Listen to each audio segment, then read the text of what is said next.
en Europe. Javid en blanc, Rohani en gris. Comme eux, 10 000 jeunes Afghans tentent leur chance en Europe chaque année. En Asie, ce sont les plus nombreux à émigrer vers Paris ou Londres.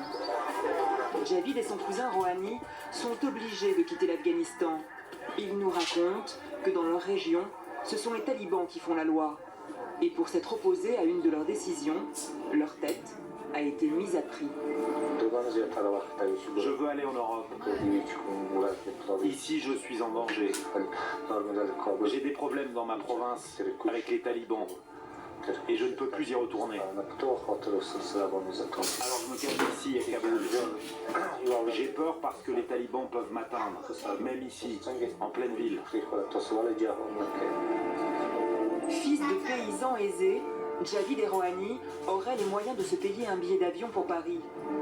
Mais pour un Afghan, obtenir un visa européen est quasiment impossible. Leur seule option, fuir le pays clandestinement. Ce matin, ils ont rendez-vous avec le chef de la filière des passeurs. D'autres futurs clandestins sont aussi présents. Moi, je vais vous amener sur une route plutôt tranquille, contrairement aux autres passeurs. Je fournis le pain, la nourriture et les vêtements. Vous irez de passeur en passeur tout au long du parcours.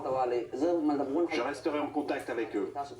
Ils vous amèneront sains et saufs en Grèce, sans problème.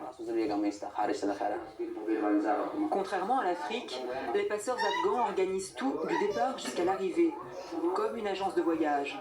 Une fois l'argent empoché, ils ont une obligation de résultat, sauf sur 2 points. Qu'est-ce qui se passe si on se fait voler ou kidnapper? Si vous mourrez ou si vous tombez malade, moi, je ne suis pas responsable. Bon, pour le voyage, vous allez me payer 7 000 $. Allez mon frère, un bon geste, fais-le-nous à 6 500. Bon ok, 6 500. Mais si en chemin vous prenez un autre passeur, je vous préviens, je ne rembourse pas. Même avec cette ristourne, 6 500